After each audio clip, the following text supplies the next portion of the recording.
और कृषि कानूनों को निरस्त करने की मांग को लेकर जहां किसान कई दिनों से सड़कों पर आंदोलन कर रहे हैं, वहीं बीजेपी 1 फरवरी को पेश होने वाले केंद्रीय बजट को गेम चेंजर बता रही है। बीजेपी के राष्ट्रीय कार्यकारिणी के सदस्य एवं हिमाचल प्रदेश के सह प्रभारी संजय टंडन ने बताया कि केंद्रीय बजट सभी वर्गों की उम्मीदों पर खरा उतरेगा और बजट गेम चेंजर सिद्ध होगा।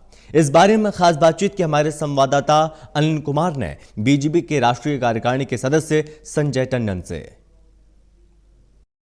1 फरवरी को केंद्रीय बजट पेश होगा। इस बजट से लोग क्या उम्मीद कर सकते हैं, इस मेरे साथ हैं भाजपा के कार्यकारिणी के राष्ट्रीय सदस्य एवं हिमाचल प्रदेश के सह प्रभारी संजय टंडन। इनसे जानते हैं जी। टंडन, 1 फरवरी को एनडीए सरकार अपना अगले साल का बजट पेश करने जा रही है। ये बजट हर उम्मीद में एक गेम चेंजर सिद्ध होगा, क्योंकि जो एक पिछला वर्ष रहा है वो ना कि सिर्फ भारत के लिए ही नहीं लेकिन पूरी दुनिया के लिए एक बहुत ही अजीबोगरीब सा साल रहा है। इस साल के अंदर लोगों को बेसिकली कितनी मुश्किलातों का सामना करना पड़ा, लेकिन उसके बावजूद इस साल के दौरान जहाँ पे पहले फरवरी में बजट 2020 में आया, उसके साथ ही साथ जो आत्मनिर्भर भारत की उसकी जो पहली जो फर्स्ट टर्म थी, फिर दूसरी उसका जो रिलीज आया, फिर तीसरा रिलीज आया, उसके माध्यम से जिस तरीके से इकोनॉमी को पुश करने का काम, जो अर्थव्यवस्था को जो सहारा देने का काम एनडीए सरकार ने किया, उसके निमित्त आज आप देखेंगे कि हमारा देश जहां कोरोना के साथ पूरी लड़ाई पूरी तवज्जो के साथ लड़ रहा है, दुनिया से कहीं बेहतर तरीके से उसको हैंडल कर रहा है। वैक्सीन सबके लिए अवेलेबल होने जा रही है, दुनिया के दूसरे देशों तक वैक्सीन पहुंचाने का काम कर रहा है। लेकिन उसी के साथ साथ आप नोट करेंगे कि आईएमएफ के जो इस अभी पिछले सप्ताह की जो उनकी रिपोर्ट आई, उन्होंने कहा कि सिर्फ हिंदुस्तान की अर्थव्यवस्था ऐसी है जो अगले साल के अंदर डबल डिजिट ग्रोथ देने जा रही है जीडीपी। अभी इकोनॉमिक सर्वे आया था, मैं उसमें देख रहा था, प्रोजेक्शन जो उसके बारे में है 11% से ऊपर की प्रोजेक्शन है। आईएमएफ ने 11.5% का हिंदुस्तान की जीडीपी ग्रोथ को प्रेडिक्ट किया है। मुझे लगता है कि आने वाले इस बरस में और इस बजट के अंदर जो इकोनॉमी को पुश करने के लिए सरकार जिन एरियाज के ऊपर पिछले समय में वो इंफॉर्मेशन नहीं दे पाई थे, वो जो पिछले समय में जो जिनके एरियाज को फोकस नहीं कर पाए थे, उन एरियाज के ऊपर ज़्यादा फोकस रहेगा। उसके साथ ही साथ इंफ्रास्ट्रक्चर को जैसे पिछले सालों में बढ़ावा दिया गया, उसका बढ़ावा और भी बढ़ेगा। और मैं मानता हूं कि एक ये वाला साल एक इकोनॉमिक पुश में एक बहुत बेहतरीन साल रहने वाला। टंडन जी, आप एक सफल राजनीतिज्ञ भी हैं और इसके साथ साथ बाय प्रोफेशन आप सीए भी हैं। तो देश की जो वित्तीय स्थिति है देश की, और वित्तीय जो देश का ढांचा ठीक हो सके और इसके साथ साथ आर्थिक तौर पर देश आगे बढ़ सके, इसके लिए सरकार को क्या कदम उठाने चाहिए? देखिए, इस समय देश जो है ना एक टेक ऑफ स्टेज पे है। जो प्री कोविड, जो कोविड के समय से पहले जो इकोनॉमिक ग्रोथ आ रही थी, आज उस इकोनॉमिक ग्रोथ को हम क्रॉस करने जा रहे हैं। जो एम्प्लॉयमेंट जनरेशन का रेट आ रहा था, आज उस रेट के को हम क्रॉस करने जा रहे हैं। जो हमारी जीएसटी की कलेक्शन थी जो कोविड से पहले की, आज उस रेट्स के ऊपर हम उनको भी एक्सीड कर रहे हैं। पिछले 3 महीने से आपने देखा होगा, सितंबर ऑनवर्ड्स 90,000 जो है वो करोड़ की उसकी कलेक्शन महीने की वो आ रही है, वो किस तरीके से वो पिछले से 3%, 4%, 10% वो आगे बढ़ रही है। इसका मतलब है कि इकोनॉमिक ग्रोथ के अंदर हम अग्रसर हैं। हमारे को इस बजट में जो पुश फैक्टर क्या होता है कि आप एक तरह से इंफ्रास्ट्रक्चरल ग्रोथ के माध्यम आप अगर लेके आते हैं, वो इंफ्रास्ट्रक्चर अच्छा हो और अच्छा एटमॉस्फेयर हो, ईज ऑफ डूइंग बिजनेस हो और हर व्यक्ति तक एक इंक्लूसिव ग्रोथ होने का, जैसे जनधन के खाते, आप हैरान होंगे ये जान के 40 करोड़ लोगों के खाते खुल गए जी पिछले 6 साल के अंदर। अगर आप यही पिछले 60 साल देखेंगे तो उसके अंदर 3 करोड़ लोगों के खाते खुले। अब जिस तरीके से उज्ज्वला योजना ने काम किया, ये सारी आज दुनिया के लिए रिसर्च चल रही है कि गांव के अंदर भी गैस किस तरीके से पहुंच गई, टॉयलेट किस तरीके से पहुंच गए, सड़कें किस तरीके से पहुंच गई। लोग आज वापस अपने एरिया के अंदर गांव में जाकर काम करने के लिए प्रेरित हो रहे हैं क्योंकि उनको वहां पे इंफ्रास्ट्रक्चर मिल रहा है। सो मेरा मानना है कि अब देश पूरी तरह से, जैसे पहले होता था कि कोई एक पॉकेट ग्रोथ करती थी, अब पूरे देश की ये ग्रोथ का कारण है। आप देखिए नॉर्थ ईस्ट को किस तरीके से मोदी जी की सरकार ने नॉर्थ ईस्ट को ख्याल रखने के लिए खास इम्पीटस दिया। नॉर्थ ईस्ट के अंदर कितनी तेजी से टूरिज्म बढ़ रहा है, नॉर्थ ईस्ट के जो वहाँ पे बिजनेस इंडस्ट्रीज उनकी ग्रोथ हो रही है, वहाँ पे जो जिस तरीके से टनल्स आ रही हैं, वहाँ जिस तरीके से वहाँ इंफ्रास्ट्रक्चर रोड्स डेवलप हो रही हैं। तो एक आने वाला समय, पहले जिस तरीके से होता था कि कोई ऐसा ही क्षेत्र होते थे, स्पेशल क्षेत्र के, यहाँ पे इस स्टेट में ग्रोथ है, दूसरी स्टेट में है, पूरे भारत में वो इक्वल नहीं दिखती थी। अब आपको ये दिखेगा कि पूरे भारत में इक्वल अपॉर्चुनिटीज हैं और लोग कहीं भी जाकर अपना बिजनेस शुरू कर सकते हैं। टंडन जी, लगातार एनपीए बढ़ रहे हैं और कर्मचारियों में भी असंतोष है। देश में एनपीए ना बढ़े बैंकों के, इसके लिए सरकार को क्या कदम उठाने चाहिए?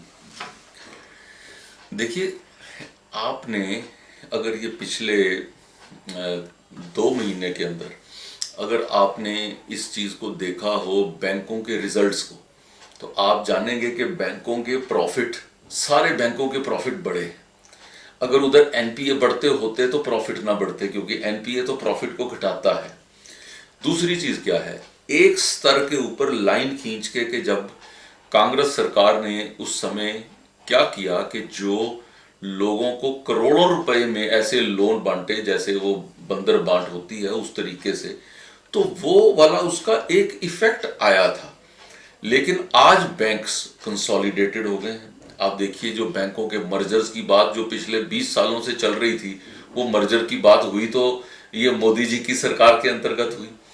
आज उनकी इनकम्स बढ़ रही हैं, इंटरेस्ट रेट्स जो हैं वो कम हो रहे हैं। इंडस्ट्री को क्या चाहिए, आपने अगर नया कारखाना लगाना है और आपको कहा जाए कि आप 15% के ऊपर आपको पैसा मिलेगा और आप कारखाना लगाएंगे, तो आप सोचेंगे कि मैं तो कंपीट कर रहा हूँ जो एशियन कंट्रीज दूसरी में, जहां पे 7%, 8% के ऊपर पैसा मिलता है, तो मैं 15% पे पैसा लेके मैं उनके साथ कंपीट कैसे करूंगा, क्योंकि आजकल ग्लोबल कंपटीशन हो गया है।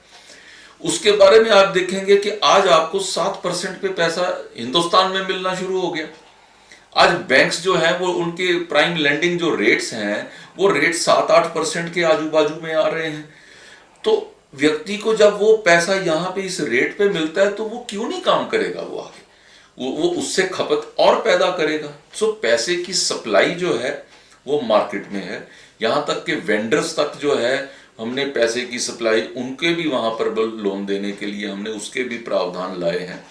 मेरा मानना है कि बैंकिंग सेक्टर एक स्ट्रॉन्ग सेक्टर की तरफ आगे बढ़ रहा है।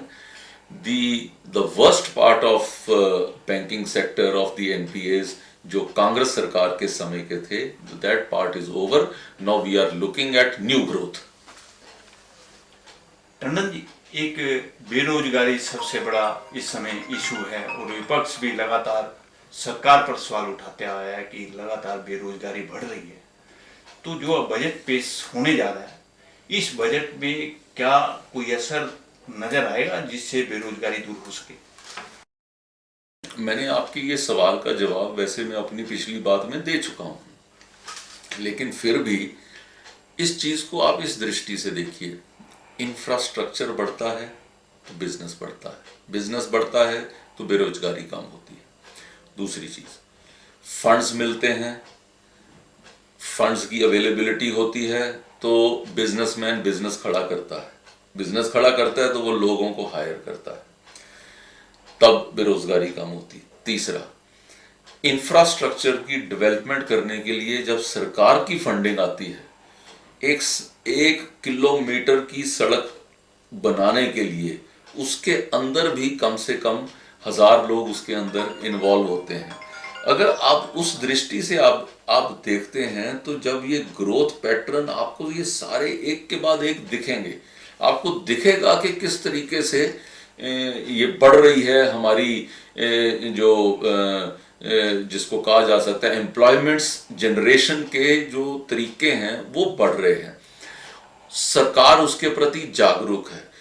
दुनिया के अंदर जहां पे इस समय नेगेटिव ग्रोथ चल रही थी या बहुत मिनिमम ग्रोथ चल रही थी, या कोरोना ने लोगों की देशों की अर्थव्यवस्था को बहुत बुरी तरह उसको जो है रोक दिया था, वहां हिंदुस्तान एक ही ऐसा देश है जिस IMF ने कहा है, ये मैं नहीं कह रहा हूं, हिंदुस्तान ही एक ऐसा देश है जिसको डबल डिजिट ग्रोथ की तरफ वो देख रहे हैं। तो इसका माने क्या है? इसका माने यही है कि लोगों की एक्सपेक्टेशन है कि इसके ऊपर भारत बहुत अच्छे ढंग से इसको आगे बढ़ रहा है, और मुझे उम्मीद ही नहीं, मुझे विश्वास है आप सब लोगों की शुभकामनाओं के साथ बहुत अच्छा बजट आएगा।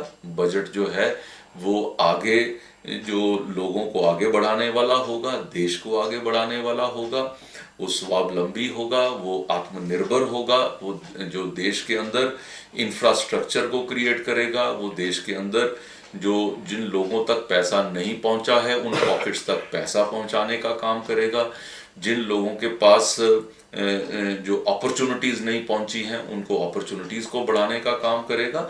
और ये एक गेम चेंजर सिद्ध होगा कि इस वक्त से किस तरीके से हमारी अर्थव्यवस्था एक टॉप लेवल अर्थव्यवस्था की तरफ अग्रसर। टंडन जी, एक किसानों के लिए भी केंद्र की मोदी सरकार ने कदम उठाया है। 3 कृषि कानूनों को लेकर उन्होंने स्टेप लिया है कि 2022 तक किसानों की आय दुगनी हो सके। तो किसान कृषि कानूनों के विरोध पर सड़कों पर हैं, तो ये गतिरोध कैसे समाप्त होगा? एक तरफ किसान अड़े हुए हैं, दूसरी तरफ कितने दौर की बैठक हो चुकी है। देखिए, ये सारी चीजें पिछले लगभग 3 दिनों से लोगों को टीवी के माध्यम से सबको पता लग रही है। हर व्यक्ति जो देखने वाला है वो बहुत ही जो इंटेलिजेंट व्यक्ति हैं, आज वो सब समझते हैं और किस तरीके से वहाँ पे वो सारी की सारी चीज़ को हाईजैक करने की कोशिश की गई है। मुझे लगता है कि जो कृषि के कानून हैं बहुत अच्छे और सोच समझ के वो बनाए गए हैं, लेकिन जो इस पे कुछ किसानों को जो बरगलाने का काम, कुछ उनको इस तरीके से समझाने का काम ये विपक्ष के लोगों ने किया है, और उसके साथ साथ कुछ जो उपद्रवी लोग उस एजिटेशन के अंदर घुसे और जिसमें देश का नुकसान हुआ, आन बान और शान का नुकसान हुआ। मुझे लगता है कि उसके बाद से शायद इस चीज़ को एक बार रोकने का और इससे आगे इसको समझने का और समझ के इसके आगे जो सरकार के साथ बातचीत के रुख को जो है चालू करने का ये कार्य फिर से प्रारंभ होगा, और जल्द से जल्द सब लोग समझ पाएंगे कि ये जो कानून है वो देश की किसानों की सुरक्षा के लिए, उनके आगे बढ़ने के लिए। ये थे मेरे साथ भाजपा राष्ट्रीय कार्यकारिणी के सदस्य एवं हिमाचल प्रदेश के सह प्रभारी संजय टंडन। इन्होंने कहा है कि जो बजट 1 फरवरी को पेश होगा वो गेम चेंजर होगा। इसके साथ साथ इन्होंने ये भी कहा है कि ये सब लोगों की उम्मीदों पर खरा उतरेगा। Anil Kumar, total news, Chandigarh.